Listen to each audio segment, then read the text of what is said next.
Olá meu amigo, olá minha amiga, como vai você? Você que ainda não me conhece, meu nome é Bruno Martins, estou nas redes sociais, Facebook, Instagram, YouTube, sempre falando sobre um tema relacionado ao regime próprio de previdência. Então, você que é interessado no assunto, pode nos seguir, pode se inscrever no nosso canal, é só digitar Previdência do Servidor ou Bruno Martins, que você vai sempre nos encontrar falando sobre um tema relacionado à previdência do servidor. E hoje nós estamos aqui para mais um sextou previdenciário.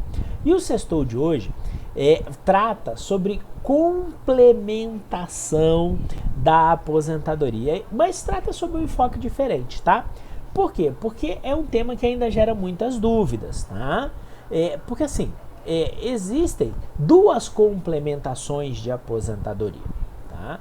A primeira, aquela que surgiu no passado com o entendimento de vários tribunais de contas e do Poder Judiciário em vários estados, no sentido de que os entes federados eram obrigados a instituir regimes próprios para seus servidores. E muitos entes não fizeram, mantiveram seus servidores filiados ao INSS, ok?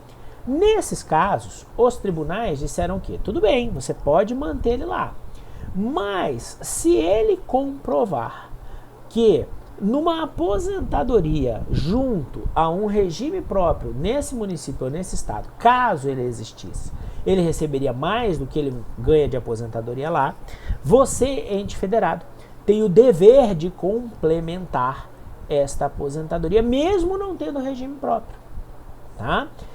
Isso, ou esta possibilidade, ela foi vedada pela emenda 103. Isso hoje está proibido desde 2019. Ou melhor, e essa complementação, ela é inconstitucional desde 2019. Tá?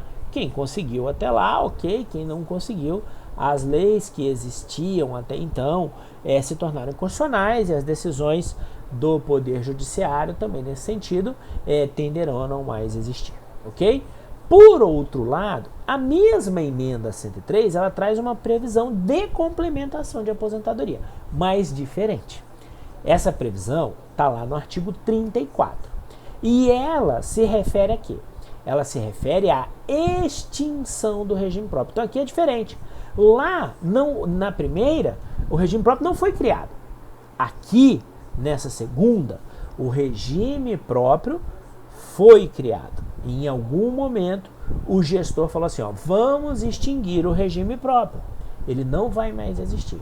E aí o artigo 34 traz algumas obrigações que o município, que o estado que tomar essa decisão de extinção tem que seguir. E uma delas é a obrigação de complementar a aposentadoria. Quando?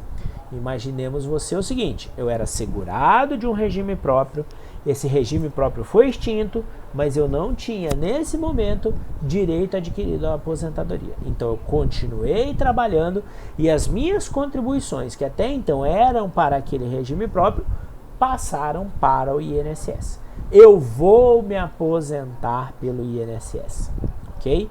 Quando eu chego lá e me aposento, o valor que eu ganho lá seria menor do que eu vou ganhar aqui por causa do teto do INSS.